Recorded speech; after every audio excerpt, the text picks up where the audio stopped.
Ils sont à présent 7h45 en Bujimaï et nous sommes prêts pour vous donner l'actualité de ce mercredi matin. RTF. Les conclaves pour l'élection du nouveau chef de l'Église catholique romaine débutent ce mercredi au Vatican. Au total, 132 cardinaux âgés de moins de 80 ans se réuniront déjà à partir de 15h45 au palais apostolique de Sainte-Marthe pour la tenue de cette importante cérémonie qui va aboutir à la fumée blanche sur les toits de la chapelle Sixtine. Le Kasaï oriental présente l'état épidémiologique stable depuis plus de 7 semaines déjà. Ces affirmations sont de Jean-Pierre Soumbakatende, le médecin épidémiologiste du Kasaï oriental, qui invite donc la population à la prévention en vaccinant les enfants qui font face aux maladies contagieuses. Le président américain se félicite des efforts consentis par son pays pour régler la crise sécuritaire entre la RDC et le Rwanda.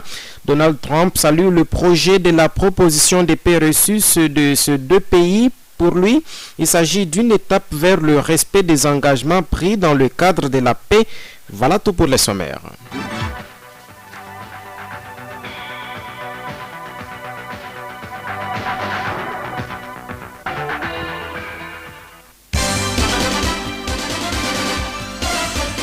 Radio Télé Fraternité, c'est l'actualité à la vitesse du monde.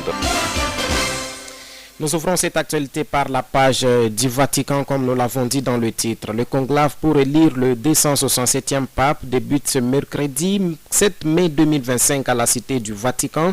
Au total, 132 cardinaux électeurs âgés de moins de 80 ans se réuniront à huis clos dans la chapelle Sixtine pour désigner le nouveau pape 17 jours après la mort du pape François.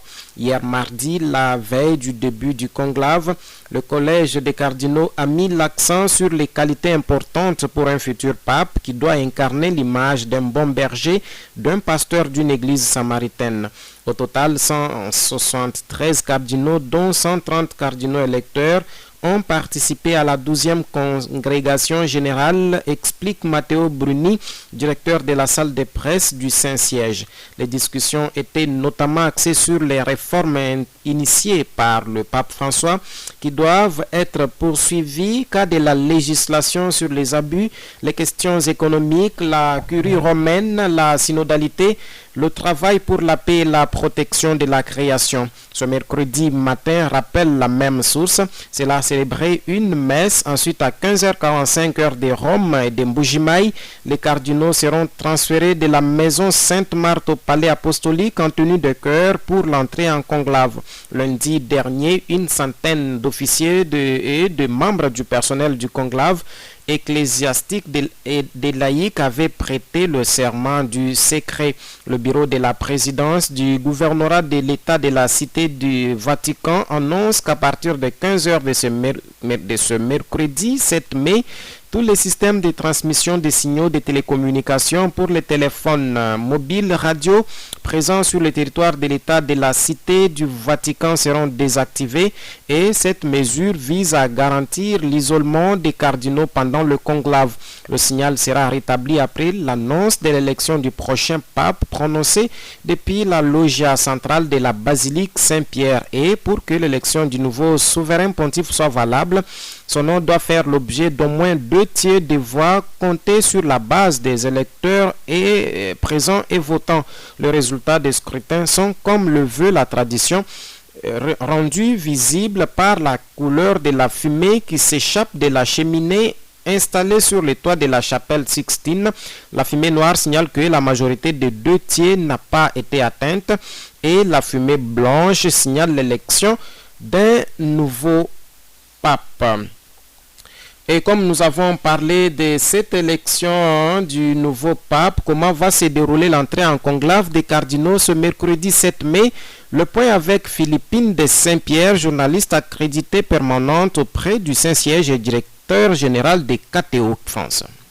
Cette journée du 7 mai se déroulera en 3 temps. La messe le matin, l'entrée en conclave l'après-midi et vraisemblablement une première fumée le soir. Le matin à 10h, dans la basilique Saint-Pierre, sera célébrée la messe Pro Eligendo Romano Pontifice pour l'élection du pontife romain. Elle sera présidée par le cardinal italien Giovanni Battista Re, qui est le doyen du collège des cardinaux et qui prononcera l'homélie. L'après-midi, les cardinaux électeurs, qui devraient être 133, car 2 d'entre eux ont annoncé ne pas pouvoir venir pour des raisons de santé. Ces cardinaux électeurs donc se tiendront en habit de chœur dans la chapelle Pauline. Et de là, c'est en procession, au chant de la litanie des saints, qu'ils se rendront à la chapelle Sixtine. La Sixtine a été préparée vendredi et samedi pour accueillir l'événement. Un plancher surélevé a été installé pour permettre d'accéder au maître-autel sans monter de marche. Les tables qui accueilleront les cardinaux ont été disposées. Et puis surtout les 2 poêles, celui où l'on brûlera les bulletins de vote et celui d'où partiront les fumigènes qui donnent sa couleur à la fumée.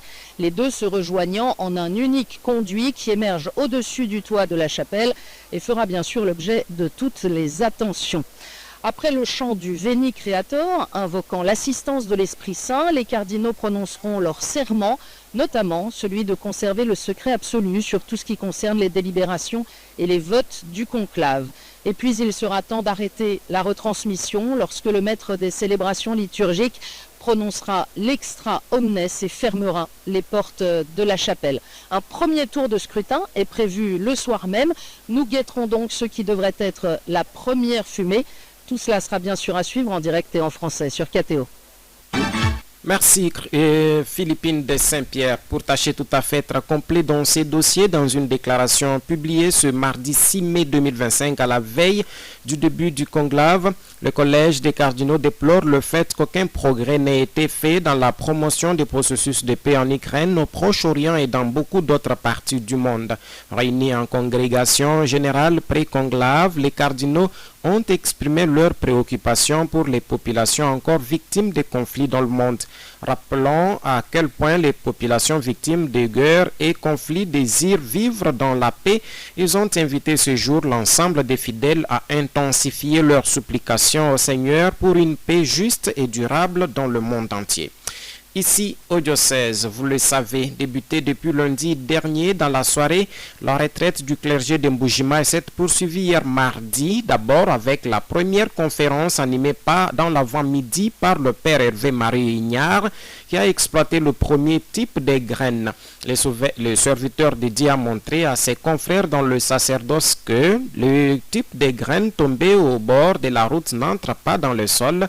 Pour germer, il faut mourir, apprendre à quitter son milieu, sa culture et autres, avoir un regard chrétien sur le monde et sur sa vie.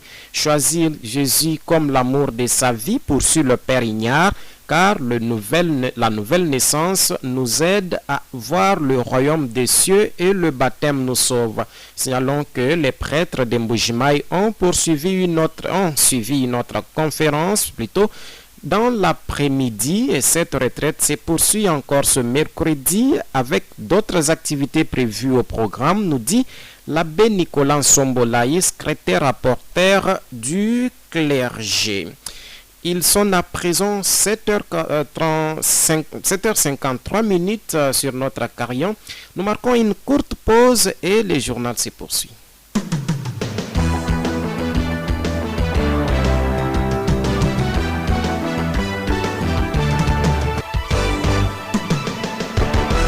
L'actualité nationale, l'actualité provinciale, la province du Kasaï oriental n'a pas enregistré d'épidémie de rougeole depuis l'année dernière.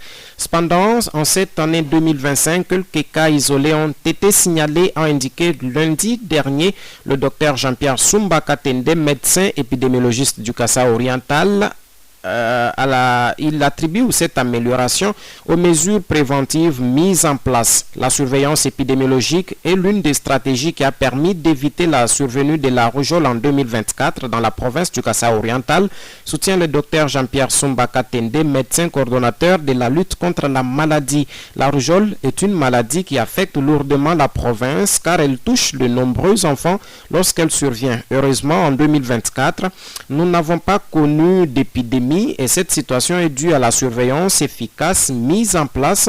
Nous suivons de très près chaque cas déclaré dans déclaré dans la province, nous menons des investigations, nous analysons la situation et nous assurons la prise en charge des patients. C'est ce qui nous a permis de contenir la maladie et d'éviter qu'elle ne devienne une épidémie au Kasaï oriental, explique Sumbaka Tende. Le médecin insiste sur l'importance de la prévention et cette prévention repose avant tout sur la vaccination de tous les enfants, mais ce n'est pas suffisant. Il faut adopter des stratégies qui vont permettre d'agir rapidement dès qu'un cas suspect de rougeole est signalé et la province ne reste pas bras croisés. La zone de santé concernée mène immédiatement des investigations et des prélèvements sont envoyés à Kinshasa pour confirmer les diagnostics. Il ajoute que pendant cette période, les équipes médicales sont déployées sur le terrain pour identifier d'éventuels cas présentant des symptômes similaires afin de les prendre en charge et de prévenir la propagation de la maladie dans la province du Kasaï oriental.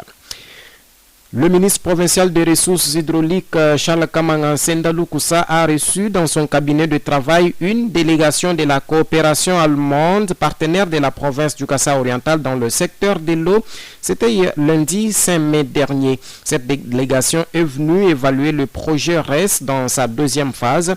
Charles Kamanga Senda et ses visiteurs ont passé en revue plusieurs indicateurs pour baliser la voie à la mise en œuvre de la troisième phase du projet RES. Signalons que cet appui entre dans le cadre de la coopération germano-congolaise. Prenons ces communiqués officiels émanant du service des protocoles d'État du gouvernorat des provinces et ces services qui annoncent donc à tous les officiers de l'arrivée à Mbujimaï ce mercredi 7 mai 2025 à 9h30 de Monsieur le gouverneur de province Jean-Paul Mbobo-Kapo. À cet effet, selon l'idée de ce communiqué qui nous est parvenu ici à la rédaction de la Radio Fraternité, il est demandé à toutes les différentes personnalités citées ci-dessous de se retrouver à l'aéroport international de Bipemba pour réserver un accueil chaleureux à l'autorité provinciale qui revient d'une mission officielle à Kinshasa. Il s'agit donc des membres du gouvernement provincial, des membres du comité provincial de sécurité, des membres des cabinets du gouverneur de province, des chefs de division provinciale de l'administration publique et des directeurs des entreprises étatiques, sociétés étatiques et para-étatiques, le maire de Mbujimaï, les bourgmestres, leurs adjoints, les administrateurs des territoires, les chefs de secteur et les autorités coutumières, les agents cadres de l'administration publique, les serviteurs de Dieu de l'Église du corps du Christ, les ambassadeurs universels de la paix, les représentants des partis politiques membres de l'Union sacrée, les mamans et les jeunes du fan club membres de la Fondation Capo et les sportifs des différentes disciplines qui œuvrent ici au Kasaï oriental. Ces communiqués signés par Christophe Kapepula et Kamba, chef des services provincial du protocole d'État. En plus bref, nous pouvons aussi signaler que le président de l'Assemblée provinciale du Kasaï oriental, Willy Mouyamukendi, a regagné Mbujimaï hier mardi 6 mai 2025 en provenance de Kinshasa à l'aéroport de Bipemba. Il a été accueilli par quelques membres du bureau de l'organe délibérant. À son arrivée, il n'a fait aucune déclaration à la presse. Rappelons que le speaker de l'Assemblée provinciale a été convoqué avec l'ensemble des membres de son bureau et le gouverneur de province par le vice-premier ministre de l'Intérieur pour consultation à Kinshasa. L'autre arrivée est celle de la ministre de l'Enseignement supérieur et universitaire, la professeure Dr Marie-Thérèse Sombo Eyan Safi, qui arrive en Mbujimaï ce mercredi par l'aéroport de Bipemba à partir de 10h juste. Le programme de son séjour, publié par la cellule de communication de l'Université officielle de Mbujimaï, prévoit la tenue d'un grand meeting de veille patriotique ce mercredi à partir de midi au stadium de basketball du club Miba, l'inauguration du nouveau rectorat de l'UAM à partir de 16h30, visite du chantier en construction et modernisation de l'Université officielle de Mbujimaï et ouverture du 3e colloque international de l'UAM demain jeudi 8 mai à l'hôtel Métropole du Kasaï. Et le personnel de cette alma mater et toute la communauté estudiantine sont invités à se mobiliser ce mercredi pour l'accueil de la ministre de l'Enseignement supérieur et universitaire ici au Kasaï oriental. La fédération de l'UDPS Mbujimaï 2 remercie toute la population pour l'accueil chaleureux réservé au secrétaire général ad intérim du parti Deo Bizibou malgré son empêchement. Dans une communication, Kolela Chabasatou dit sa gratitude aux cadres, membres sympathisants de leur parti et ceux de l'Union sacrée de la nation pour la mobilisation. Aussi adresse-t-il le remerciement aux autorités tant civiles que policières. Pour lui, cette mobilisation est la preuve qu'il s'agit d'un bien nouveau vent, celui des changements au sein de leur formation politique qui se veut respectueuse des textes. Ces textes, a-t-il confié, qui ont donné le pouvoir à Deo Bizibou comme ses prédécesseurs. Pour sa part, Emani Kapinga, coordonnateur des communicateurs de l'UDPS, a indiqué que Deo Bizibou viendra incessamment à Mbujimaï. En son nom, il a remercié toute la population de Mbujimaï tout en rappelant que sa mission consistait à mobiliser pour le soutien au chef de l'État, Félix Tshisekedi, en cette période où il se bat pour le redressement et le rétablissement total de la paix dans l'Est du pays. Parlons tout à fait autre chose à présent. Depuis un certain temps, il s'observe une recrudescence du phénomène chez Mbujimaï. Ces derniers sont perceptibles en grand nombre dans plusieurs coins stratégiques de la ville. Sur la colline de Bonzola et aux alentours, par exemple, ces jeunes incontrôlés procèdent à des rafles avec violence, même pendant la journée. Pas plus tard que lundi dernier, aux environs de 18h, un jeune garçon s'est fait agresser à l'ISP Mbujimaï. Entre l'ISP Mbujimaï et le camp des professeurs et le lycée Tuyakumpala. Ces jeunes délinquants l'ont copieusement tabassé après son refus de leur payer du chanvre. Il s'en est tiré avec des blessures graves et suit actuellement des soins dans l'une des structures sanitaires de la place. Le père de la victime nous en parle et lance un appel aux autorités de la ville. Hier à 18h30, mon fils accompagné de son petit frère et son ami a vu un groupe de jeunes qu'il a confondu aux joueurs au niveau du camp des professeurs. Puis un deuxième groupe d'environ 30 jeunes qui venaient devant. Brusquement, il a vu son petit se faire gifler. Quand son petit a tenté de s'enfuir, on l'a récupéré lui, exigeant qu'il leur remette 10 000 francs pour acheter du chanvre. C'est là que ces délinquants l'ont copieusement tabassé avec des armes blanches. Dans la foulée, son ami est allé à la recherche du secours à la hauteur du lycée Tuyakumpala. Voyant les secours, ces délinquants ont pris le large, mais mon fils avait maîtrisé l'un d'eux qui a été acheminé au poste de police par un moto-taximène qui connaît mon fils. Vers 22h, on nous a dit au poste de police d'aller à l'hôpital. J'y suis avec mon fils pour des soins. Je demande aux autorités de sécuriser les alentours de Tuyakumpala, collège Saint-Pierre, ISP et le camp des professeurs.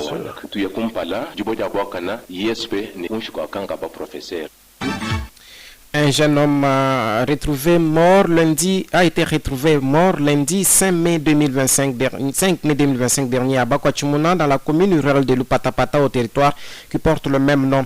Kayembe Mouninga Jonah James, âgé de 25 ans, originaire de Bakwachilanda, groupement de Bakwanga, secteur de Kabala, s'est jeté dans un puits de diamant a atteint une tumeur au niveau de son menton et incapable financièrement pour une intervention chirurgicale, a décidé de se donner la mort.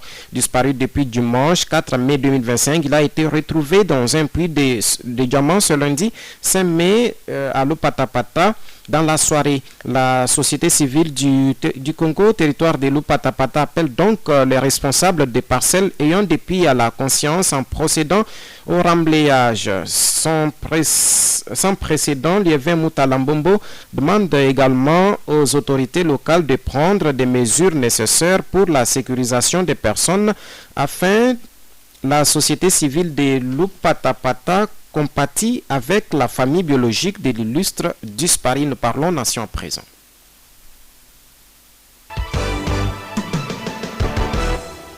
L'actualité nationale, comme nous l'avons dit, dans le Dans le titre, le président américain Donald Trump s'est félicité des efforts consentis par son pays pour régler la crise entre la République démocratique du Congo et le Rwanda à la base de la détérioration sécuritaire dans la région des Grands Lacs.